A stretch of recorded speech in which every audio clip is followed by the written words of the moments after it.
Another episode of A to the Show. Before we get right into it, Said, I know you have the introduction ready. I wanted to get this podcast warmed up, just talking a bit about what it's like for me as a Lebanese man, as a guy who immigrated to the United States, to be dating the lovely Mary, who is a white woman from North Carolina, and it's been so lovely. It's been such a lovely experience. But then when I went back to Lebanon, I had to explain to my family, like, hey, I've met someone. They're like, have you met someone? I'm like, yes. Is she Arab? I'm like, no, she's white, but she's a lovely person. And so it ended up being a lot of, you know, we're all human beings, holding hands, stuff like that. Like, we're all human beings. We're not that different. How cool is it that we get to mix from different cultures and such? And so Mary got to visit Lebanon last 2 weeks ago. We went to a wedding together with Said. Yeah, it was a lot of fun, but it was definitely very crazy because in my head, I'm just trying to keep Mary safe and alive in Lebanon. But then also I'm trying to, make sure everyone's happy, but it worked out. Everyone got to socialize. Everyone got to be happy. It really was, a happy ending and such like that. And except we went to the south. We went to the deep south of close to the Palestinian border and such. And then it was all like empty, as you can imagine. Everyone was just like leaving that border. But we went to my village and we met my dad's uncle. And there's only like 10 people in the village right now. So when we saw my dad's uncle, I was like, hey, it's me. Nice to see ya. And then, hey, this is my girlfriend Mary from America. And he was like, she's American? And he literally called his wife, like, come here, come look at the American. He was calling his neighbors, a few people in the village, come meet this lovely American.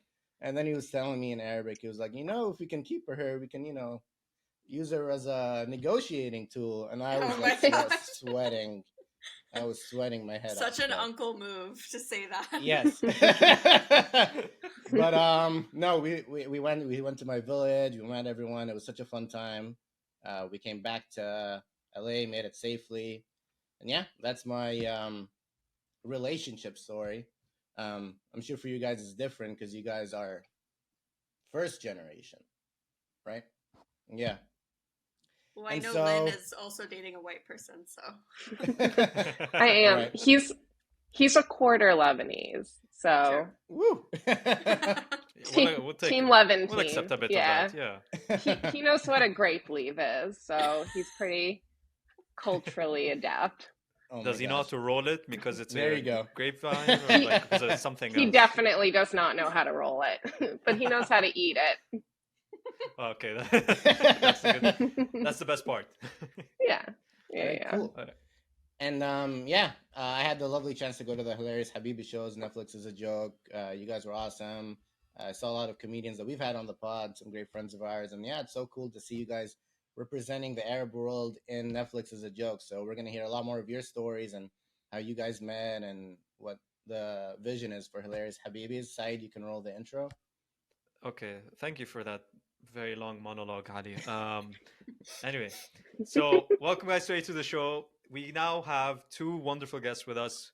We have Lynn Maleh and Gena B Jones. They are the hosts and creators of Hilarious Habibis. It is the Hollywood Improv's first stand-up comedy showcase, which is also the first one that's run by women, right? Is that correct? Am I? First Middle Eastern one run by women for sure. Yeah. Thank you for the correction. And it features only MENA region actors, comedians. Sorry, not actors. And it has obviously a diverse range of acts. And to be honest, it's very beautiful of you guys to be able to do this initiative. Definitely helping people from the MENA region to be able to perform and have a platform for them to showcase their skills. So maybe tell us how this idea started. Maybe we can start from there. And how did you guys meet up and come up with this idea? Okay, cool. I can start. So Gena and I, we met at an open mic, which is very funny. It was at a library, like probably in like a children's learning room. Yeah. I always forget that that's the open mic we met at. Totally free open mic, very bizarre and random group of people who would be there. And Gena messaged me after because I left early because usually the thing about open mics is you don't stick around for the whole open mic. You don't want to stay. It's not fun. But I left and I got this message and she was like, oh my God, like I'm a Syrian American comic too. And I was like, what? Like I had never met another Syrian female comic. I hadn't met a lot of Arab comics. I think the only ones that I knew Reema Dawn.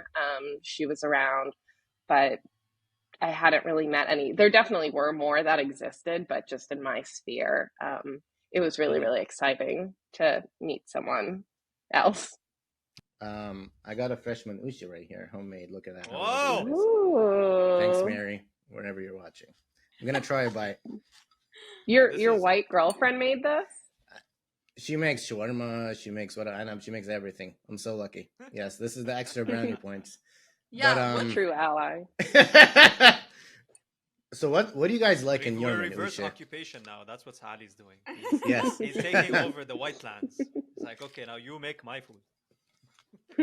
But can I say that's such a thing? Like my mom has probably made more Syrian dishes in the last few years than my dad has, and my dad's the Syrian one. And same thing with my grandmother. Like my grandmother on my mom's side, she's white and her husband, my granddad, is Mexican. She's like the white grandma is always the one making like tacos and fajitas. It's crazy. Because it's good. I guess yeah, definitely. I mean, you want to try new cuisine as well. Rami Youssef versus Rami Malek. Who's the better Rami? Youssef. Do we have to compete these legends against each other? It's just a game. It's not serious. It's not like one's gonna die or anything. It's just like you're so diplomatic, Lynn. I was just out for blood. One time somebody asked me, like, they were like Cher versus Taylor Swift, or not Taylor Swift, Cher versus Madonna, and someone gave that answer, and I was like, ooh, such a smooth answer. Mm-hmm. Why do we have to pit these women against each other? Okay. It's been in my back pocket for years, but yeah, continue. This is how you just like deflect it away from you. You know, it's like, no, I don't want violence. I want peace, please. As a woman of color, I've been trained to appease everyone. I would say Rami Youssef because he's more Arab than Rami Malek. But yeah, that's why. Rami Malek has won an Oscar. Let's put that on the record. That's true. That's true. Like he is better representation, but Youssef is more Arab, so like more representation. I don't know. It's like more ratio, I guess. I don't know how to describe it. Do you mean because Rami Malek is like mixed with something, or just in general, like the way he carries himself? The way he carries himself does not seem Arab, to be honest. Like the only thing that makes him look Arab is the fact that he looks Arab. Like the jaw and the face and stuff. But other than that, I don't feel like he is Arab. Interesting. That's I'm gonna say Arab a lot. It's like, this is a full bro. It's a full Arab lineup on this podcast. We're gonna be talking about Arab life and all that. Oh my god, yeah. And Ali has like 10,000 questions that he was spamming me with about Arabhood. I was like, oh god. Okay. Yeah, Rami Youssef, I think he's really funny. He's a great actor too. Now he's showing himself. He's great on TV. He really is doing so much, and he's a great idol too. And he was nominated for an Oscar. When I started doing comedy, I used to run a show in a backyard in Silver Lake in Los Angeles for free, and he used to just drop in and do sets, and it's so wild. Wow, that he was just a guy doing stand-up just like me and Gena, and now look at him. We've been trying to get him on our show since we started it. We don't exactly have a line to him. I guess, Lynn, you technically have his email from back in the day, but someday, okay? We're putting it into the universe. We will get him. I mean, you can ask Bassem Youssef to ask Rami Youssef. I'm sure they're related somehow. We've done so much, like asking someone to ask him and connecting the dots, but we're going to pin him down. Also, our friend Dave, who's another really funny comedian, he's best friends with Rami and has been in the show a bunch of times. He's one of our good friends. We saw he has a new movie out that we went to go see What is it? as a group. It was kind of a dark comedy. It was pretty cool. It was funny. It was called Sometimes I Think About Dying. Mm-hmm. And his Oh, co-star okay, was yeah. Daisy Ridley, Mm-hmm. who is in Star Wars. Like, she's a huge actress. We Nice. went to go see the movie at this theater in Burbank, and what was funny was like it was kind of an indie movie, so it wasn't playing at like everywhere. It was kind of limited to showtimes, and so we went to this theater in Burbank to go see it, and we showed up like a group of us, and Dave was just there. He was kind of like standing outside the theater, like, oh yeah, whatever. I'm just like waiting to see who comes or whatever. And so like it was a tiny theater, maybe sat like 15 people. And so we all just watched it together. I think he was like a little embarrassed because he didn't realize like all of us would be there. Oh, that's He gave nice. us a little talk back after, though. Like, we got a free, like, behind the scenes. So that was pretty cool. That's amazing. Yeah. Ooh, Also, it was a really cool Super movie sick. because it was never brought up at all that he was Arab or Middle Eastern in Mm. it. But then at one point, I think he texted her on his phone and you could see his last name. They Mm. had given him like an Arab last name. And we just liked that he could just like be Arab without it like being about him being Arab. It Totally. was nice representation. Yes, totally. is it I not think like a normalized thing over there in showbiz? Like if you're an Arab, they make it a big thing. It's like, oh, you're the Arab, and or is it not normalized there? I'm speaking I because feel like I'm from the UK. I'm in the UK, so I don't know. It's like different approach. there's a big diversity push right now, which it's like, it is really hard for the industry because it is a kind of damned if Mm. you do, damned if you don't sort of thing, where Yeah. they do kind of have to represent, like Rami, for example. That is a Mm-hmm. TV show. Like sometimes it feels like they're teaching white audiences about what Islam is, you know? Mm-hmm. Sometimes it Yes. feels Yeah. like this learning. Yes. It's not just about Rami existing as a person. Like Mm-hmm. I feel like my Arab experience is very different than his. And I imagine his is even very different than what we're seeing in the show. But Mm-hmm. I think eventually we will get to a place where we can have Arab actors and it's not just about them being Arab. They can just, like, we should be able to be like villains and we should be able to be like superheroes and we should be able to be just like everything, like the popular girl at school and the romantic comedy lead and just Mm. everything, and not it be like, you know, like Cultural some, project, yeah. Yeah. So speaking of superheroes and villains, what do you think would an Arab Muslim superhero look like in your mind? I mean, we do have, isn't there like a Miss Marvel? I'm really bad at the Black Marvel Oh Adam. yeah. universe. Black Mhm. Adam's Yeah. Egyptian, isn't he? Yeah, technically. He's Egyptian, bro, but I don't see Islam coming out of him. That's for sure. No, there was Lynn. You're talking about like there's a younger female one. I think like a Muslim She's like young female. Pakistani. Oh wow. Yeah. Oh, interesting. Okay, I didn't see that. I'm not really up to speed on Marvel stuff, but Me What neither. about I something? know. What about I something feel like so along silly. the levels of like Superman or Iron Man? You know, what would be that big Arab Muslim superhero? I I mean, would see I feel like like maybe he's like holding a Quran flying around. Just like, and that's like the first thing that Show popped in my my head. king, bro. Show, Yeah. then in his spare time he's just like on a ergile. It's like, hey bro, شو تفضل تعال خيي خلينا نقعد فقي بزق, just like popping what's it called, pumpkin seeds and stuff in front of a cafe. that's I'd that's his watch like it. that's his alter ego, and then he goes inside. He's like, oof, bro, Israel is attacking. Let's go. yeah. Changes. He's like flies away, smashes some rockets, and he's like, oh, this is our Iron Dome. This is Palestine's Iron Dome. It's like I don't know what to call him even. We could call him Iron, bro. We could call him Hamas I like Dome. that. I don't know, something oh like my that. God. That's gonna A guy happen 10 years from now. A guy who wants to be a villain, but he can't. He's not effective with it because he keeps showing up late to everything. He's like, Nice. bro, shit, I missed. This is your audition, Saeed. You're nailing it. Like, I think you Yeah. should send this tape to some casting directors. Gina and I are writing it, and you're starring in it. That's Oh, awesome. thank you.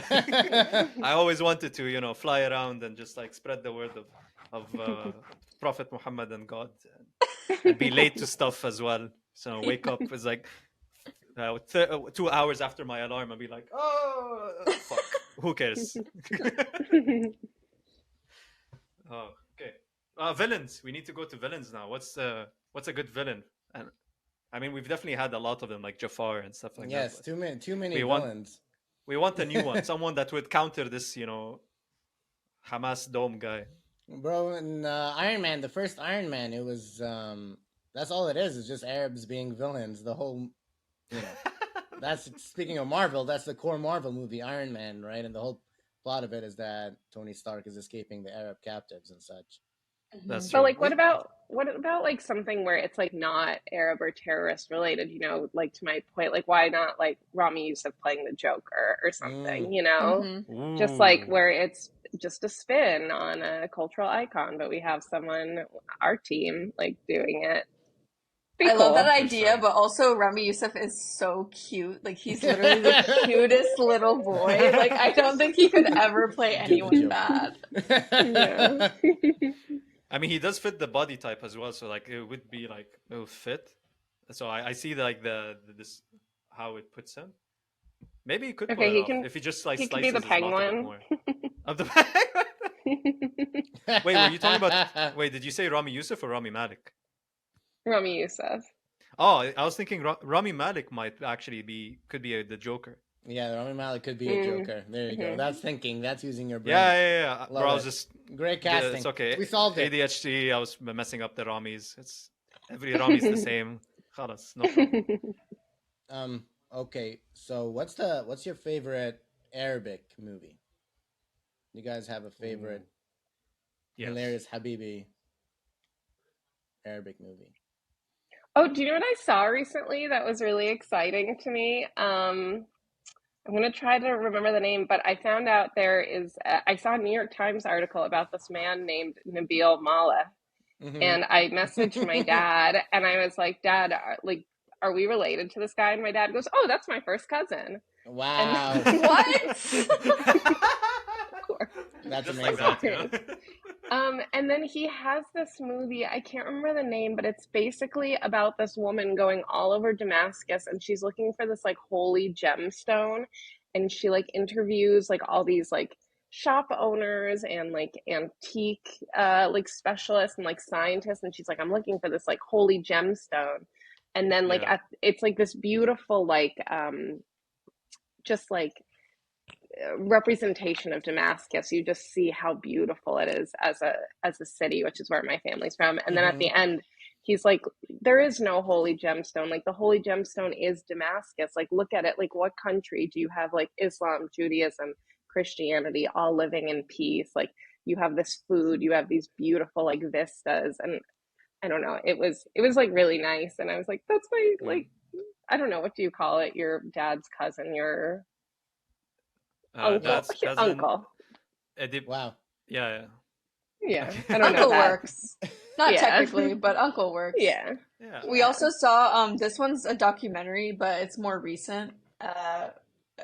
Lynn and I both saw it. It's called Bye Bye Tiberius. And very interesting story, really beautiful film. I wish more people saw it. I think in due time it'll be like one that people see. This is the story about one of the actresses from Succession is Palestinian, and her daughter Lena is Palestinian French. I know she was raised in France, and she did a whole kind of documentary retrospective about her mother, who left Palestine to be an actress in France and then later the US. And so her daughter's documentary project was to go back to her mother's village in the West Bank that she left in her early 20s to go pursue this career. And there's just like she ties in all the history between it's centered around all the women in their family. And she tells the whole story of like how they ended up there, the village they were expelled from earlier, which was Tiberias, and then I think they ended up in Ramallah. I could be wrong. And then after that, they kind of do this whole like family like retrospective of that experience, and it's just like there's a lot of family tension about why the mother had to leave their village to pursue this thing, and then but then there's like a sense of guilt, there's a sense of community, like it's very very profound. And what I loved about it was it didn't it was like obviously a kind of powerful and political movie without trying to be. Like it just told their life story as Palestinians without trying to make a point, but you totally understood everything Mm-hmm. about their experience. And I just think it's a movie that anyone should see. So yeah, that one was on my top list from last year. All right. Oh, those are some great movies. Yeah, good Rex. Okay, Said, we're gonna have to speed things up because we still have a lot to do. But you can quickly hit You me with wanna your go favorite the speed Arabic run, movie. the pa pa Yeah, we pa can do speed questions? round. Yes, yes. Pa But pa. you can Okay, go يلا. quickly. Your favorite Arabic movie. Yes. أنا كفرنحوم لدي Yeah, لبكي. Capernaum. Look at this one. Capernaum. Nadine Lebeck right here. Oh, Beautiful nice, Lebanese you have movie. You guys it. should check it out. Yeah. Okay, Okay, cool. next question, Moving يلا. on. Next question. Do you guys do improv comedy? What's that like? Improv versus stand up? I secretly do improv. I do not perform it for my friends or loved ones, nor will I ever. But I find it is, so I'm a writer, and improv is very much more for actors, I think, and stand up is kind of more for writers. And I feel like I'm not very good at improv, but I always think of it as like going to the gym, where like it's not fun to do, but it makes me a better performer. So that's why whenever I'm feeling like a little rusty, I'm like, okay, time to sign up for a class for again and humiliate myself. But I am a big fan of improv. A lot of stand-up comedians don't like it, but I think it's so impressive when it's done well. Okay, يلا Yeah. Jenna, your turn. Yeah, I love improv too. You've totally switched, you're code switching. I love it. No, I love improv too. And like Lynn was saying, it's kind of like almost a sense of shame to admit that in the stand-up community because there's like this war between stand-ups and improv. But I actually started doing improv when I first moved out here because I did both stand-up open mics and improv classes, and I was trying to decide which one I wanted to do. I ended up going with stand-up primarily because I didn't think I was like very good at improv. I wasn't naturally very good at it, but I have such an appreciation for it, and I love watching improv shows more than stand up, honestly, because I'm like around too much stand up now that I don't want to sit at a stand up show anymore. But watching improv shows is so fun. And I think if I ever got to the point where I had more free time, like I would maybe try and dabble back in. So yeah, I mean, Lynn, we're gonna get crucified for admitting this. No, that's good. We both love improv. Me and Sai need to learn some more improv, so we can incorporate Yeah, it a bit into improv the is the show. bomb. يعني كتير amazing. I love it. Yes, يلا. Next question. and- يلا go. Next question. على السريع bro. يلا. Okay. So what about Arab audiences make it different than other audiences? I'm sure you guys have performed in different kinds of audiences. So what's it like when you have but a very Arab audience? Are they hooting and tooting? An animated Arab Are audience. they making yes, political statements? Are they just, being wild? Hilarious Habibis ruined all audiences for me because it is so good to have a room of people who just get you and you don't have to explain your jokes, and they're just so on board for your experience. I know Gena had she had a all audience, an all Arab, not all Arab, but primarily Arab audience at our show in San Diego, and what Margot said, you should tell them. Yeah, so I did my first ever headline show a month or two ago. Nice. I'd never headlined before. They were like, you need to do a long set. I'd never done like a 30-minute set, and I was like, okay, this is gonna be a challenge. And it was in San Diego, and I don't really have a network of people in San Diego, and so I was like, how am I gonna get people out to the show? I actually ran some Facebook ads and Instagram ads, and I was I booked some other friends of ours. Like I booked Christy, who's Egyptian. I booked Joe, who's Lebanese, and I was like Mhm. trying to run ads that would like target like the cultural community. And I was like, Yeah. okay, you know, I'm a Syrian American comic, like come through, whatever. And it really worked. And my audience was like, yeah, mostly Arab, I would say, and they were so much fun. Like unbelievably fun to the point that I think I don't know if they'd ever been at a comedy show before because they kept talking kind of throughout, like talking to each other, and sometimes that can be disruptive or like Yes. really bothersome. Yeah. But all the comedians kind of rolled with it, and because they were just I could tell they were just excited to be there. And Mhm. what's crazy about Arab audiences that a lot of, at least in America, I would say Arab American audiences, you can be pretty like edgy with your jokes. You can joke about kind of any topic, and they're vast majority of the time they're very receptive. They're very open-minded. They're not gonna get like uncomfortable at things in general. Mm. But yeah, what Margot was saying was I did this San Diego show, and I had a friend of mine who's white. She's from Connecticut. She was hosting, and she went up first on stage, and she was like, throughout her whole set, she was like, "Whoa, this crowd is amazing! Like, how do I do?" She was like, "I'm white. How do I do more Middle Eastern shows? Like, I love this. Like, she was like, Gena, book me again. Like, I want to do your crowd again." Yeah, they're like, I just think so open-minded, so fun, willing to joke Yeah. about anything, never get uncomfortable, and it's awesome. By the way, When we if she ever asks started, you that question again, I have the answer. Basically, find an audience that have the most amount of trauma embedded in them, and they will use laughing as a coping mechanism. So they'll just like Nice. laugh at anything. Doesn't matter. Yeah. You know, let's go for it. when we started, I was so nervous about performing in front of Arabs because I imagined they were all going to be like my mom and dad. But then like you'll see like women in like hijabs like cracking up at like the most like dirty jokes, and you're like, okay, we're all on the same team. Mhm. I think what it is like the Arabs who are willing to go to a comedy club in the first place are already like on board, whereas like the people Yeah. who would be like really uncomfortable are like, I'm not gonna even go. I'm not gonna go. Yeah. Yeah. But you always find that like one like old couple sitting in the back and just like staring at you for the whole show, and you're just like, Wait, can you can I smile? say? Can I say though, at my San Diego show, that couple, they weren't in the back, they were in the front. It was like a middle-aged, like whatever, like married couple. The husband was wearing a suit, like Yeah. a suit jacket. Oh my The god. woman was dressed so nice. They didn't laugh a single time, but when Yeah. my friend Christy went up and she was like, "What's up with you guys?" The lady was just like, "We are having fun," and that's all she said. But she didn't laugh at all. Yeah, their level of trauma is just like too high. The tolerance is just like Yeah. too much. I remember I had with the first time I did stand up in Arabic, I had those couple, and they were just like sitting in the back, and they are the only ones who were eating food. They're just like sitting there. The man is thundering at me. You know, it's like this.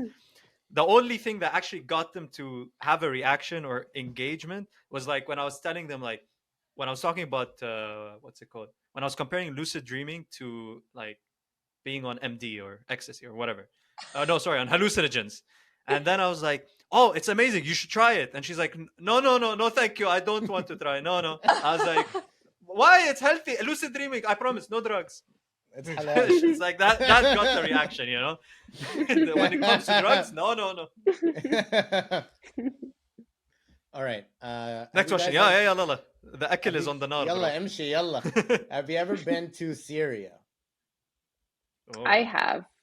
I've been to Syria. I went when I was, I don't know, maybe like a early teen. It was, it's so funny. It's like kind of like LA, like geography wise. Like you've got the mountains and you've got the dry heat. That should be like on a tourism board. Kind of like LA.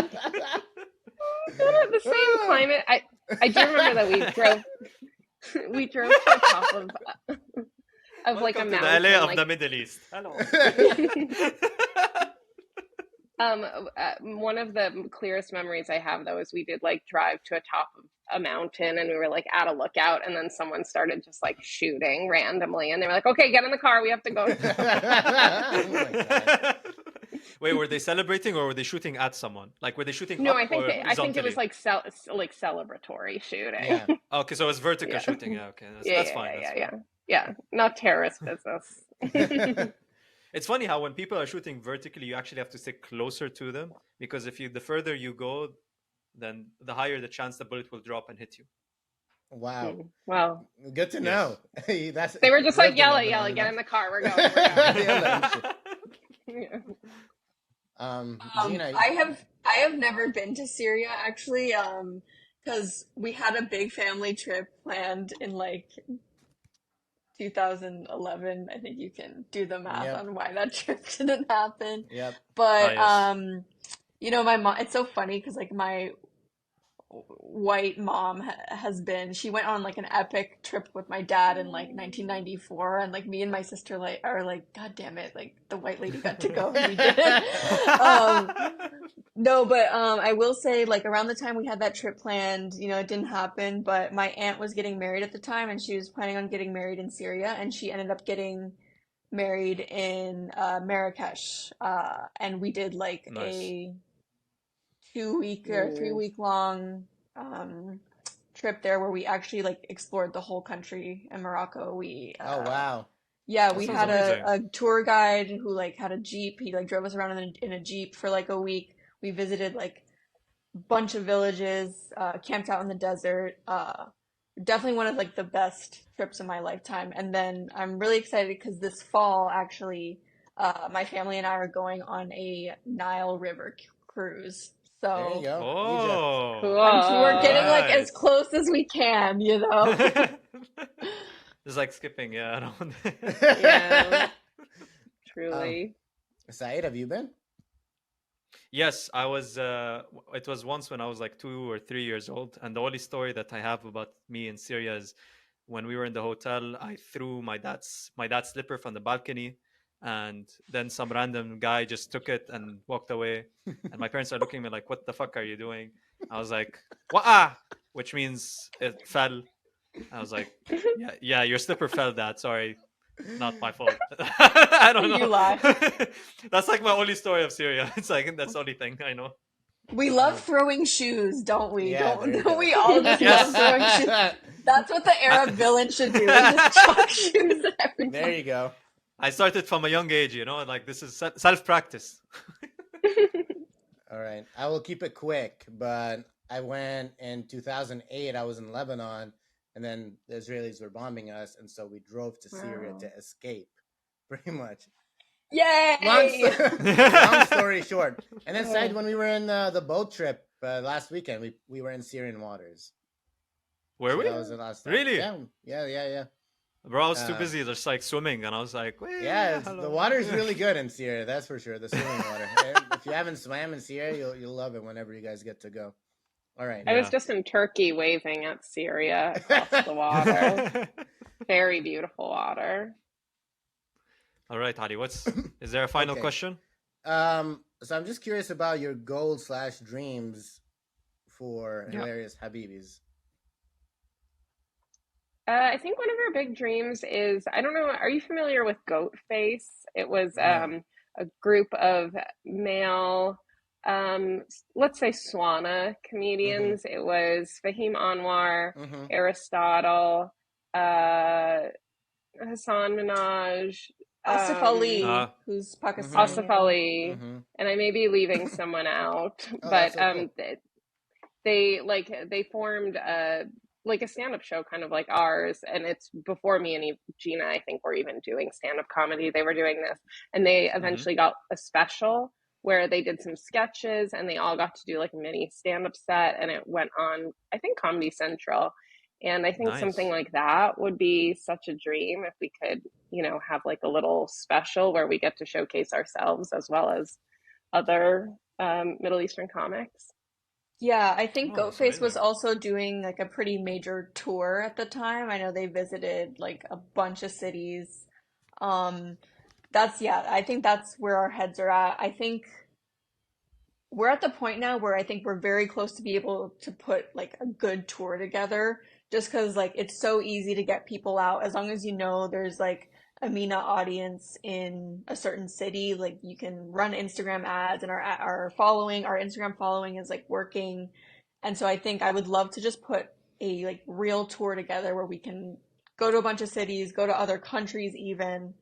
And on top of that, I mean, until we get there, like we just want to keep doing festivals, keep like getting our name out there. But I think exploring bigger cities is what we have on the horizon. Nice. That sounds very Love it. like wholesome and like Yeah. powerful. Yeah. We hope the best for you guys, obviously. Thank you. And Ali, any final messages or anything you would like to say? Man, I really appreciate you guys coming on the show. There was a lot we talked Yeah. about, a lot yet to be talked about, but that's life. And so it's so lovely to have you guys on the show. Said, I think we learned a lot today. Oh, I had one last question before we wrap up here. I want to know Yeah, about go for it. Go for it. a bit of By the a- way, just to let you guys know, Ali was very excited about this episode. yes. Oh, Yay. I'm glad. What's the dark side of the comedy industry? That's what I want to know a bit Astaghfirullah, bro. about. What is going on? Ooh, If that's like a If long. that's okay. If that's okay for and I'll leave it there. But I want to know a bit about what's it like. Like you guys, not only did you guys like book a comedy show at the Hollywood Improv, which is the most amazing comedy club in the whole world. And then so I'm sure there's a lot of stories that happen, a lot of darkness and wizardry and dark arts. I know you've been to Morocco, so you've experienced a bit of that. Witchcraft. What goes Bro, but into- that's haram, bro. Well, A I lot of will haram say, stuff happens. Mhm. I will say one thing, and this is probably upbeat enough, but there are definitely ghosts at the Hollywood Improv. There has been known like ghost lore at that comedy club for years and years and years, to the point that I can send you guys, there's been podcasts about it. Interesting. And you could, Oh, if you wow. talk, like basically a bunch of podcasts have interviewed employees from the Improv who have worked there for years and years about their experiences with like supernatural entities. But I swear, guys, like late at night, that place, when like lights go off and like no one's really there, stuff happens, okay? Lights flicker. A famous thing about the Improv is that the in the main room there's a piano that's been there since like the 90s. Something multiple people have told me was that late at night you'll hear the piano playing. Like Oh, you'll hear God. like someone playing a song and they'll be like, "Hello," and no one's in the room. That's horrifying. To be honest, I like ghosts. Like I know the shit is just like it catches you off guard and it's scary, but I'd like to meet one. You know, just one. Just like have a conversation. Like, bro, what are you doing? Have them on the podcast. Yeah, exactly, bro. That would be like the best podcast, to be honest, for a Ghostbuster. You know, like a Ghostbuster and a ghost at the same time. Just like have them there talking to each other. I was like, bro, I've been hunting you for the past 10 years. Where have you been hiding? I'm like, bro, I'm just chilling, bro. Just like floating around. I don't know. I can't imagine the conversation. So it's like, but yeah, that's what I thought of the first thing. Anyway. Nice. I've definitely Ali. heard the Comedy Store has ghost stories too. I've heard a lot of those. I'm so sure. It's interesting. The Hollywood Improv also has it. How And the wonderful. Magic Castle too is Oh, yeah? notoriously haunted. Yeah. That's so scary. I need to go one day. I'm already dressed for it. So there you Yeah, go. your dress code unlocked. Lynn, any stories you want to share about the dark side of stand-up? I would just say like the dark side, and this isn't anything novel, and I think there's been whole documentaries made about it, but misogyny is always going to be an issue, or at least it's a male-dominated industry. So of course there's going to be, problems with men. I mean, we've all read about, Louis C.K. and things that happen at clubs and happen to female comics. I mean, I think there's been a bit of a turn in me and Gena's generation. I feel like, especially like the places I put myself in, there's now a ton of, like Gena runs an open mic at the Hollywood Improv that's for women and non-binary and women identifying comics and stuff like that is really changing the game. And I think Hilarious Habibis, like having a show that's very female forward, is really cool, and seeing the change happen. But it's still slow. It's audiences also, for whatever reason, a lot of audiences just naturally trust a male comic on stage. A woman really has to prove herself quicker than a male comic does when he walks out on the stage. And I mean, you know, it's all the stuff that we know that's like across every industry, but I do see it getting better and better. Yeah, that's good to hear. It feels like it's a bit of a cultural shift, right? Yeah. I think the Me Too movement really woke Hollywood up in a good way. Ah, okay. When I'm going to comedy shows and there's a lineup and there's only one or two girls on the lineup, it's always a nice refresher. You know, it's something different. And I always look for, especially if they're really, really funny, it's, you know, always the best thing, always the highlight. So, no, I definitely think, you know, there's a lot of awesome female comedians. All right, cool. And Said, is there anything you want to share about what we've learned on today's podcast? I think we discussed a lot of things. So We have. I feel like what we learned is that Arabs are actually really funny. I mean, obviously, I would say that I'm a bit biased, but like but I feel like even from like the starting, even from like when an Arab starts into like starts comedy, they already have an advantage over like white people.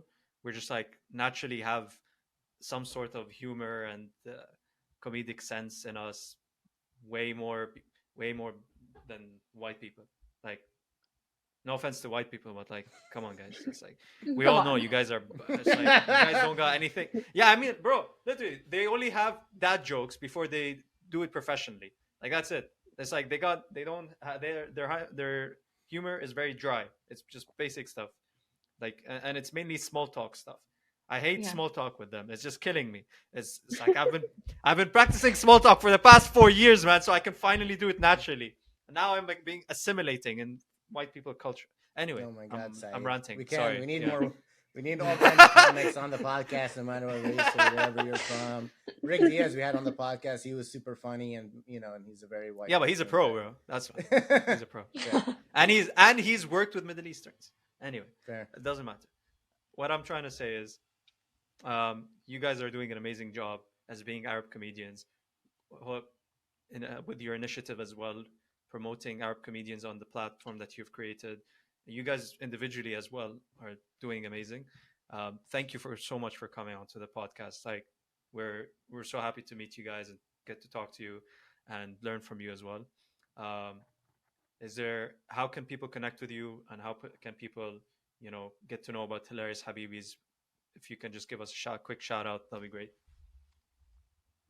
You can follow me at Lynn Maleh with my whitewashed Instagram handle,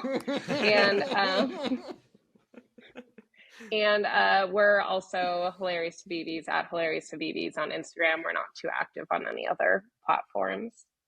Yeah, Awesome. we also have a website, hilarioushabibis.com, where you can sign up for our email newsletter, and we send e-blasts about when we're gonna have a show, how to buy tickets, and then my Instagram is, don't judge me, it's an Instagram handle from high school that I still haven't changed. It's Juicy Gena, Juicy Gena. I'm never gonna change it, okay? I'm swearing by it. Never. But yeah, thank you guys. I know like we could have talked for like 6 hours. We always make a joke like after our show, there's always like a group of people that just linger on the sidewalk right after the show for hours and hours and hours. No one's sitting down, like no one has like any, like everyone's just like posted up on the street and they're like, yeah, we're gonna be here till midnight. Man, you should tell me so I can make shawarma and sell it. That's a great idea. There you go. Great business. Anytime. Outside your shows. All right. Well, awesome. Signing out. Thank you guys for all being here. We sign out by saluting to cover the camera, and if you guys want to join us, that'll be great. Oh. And peace.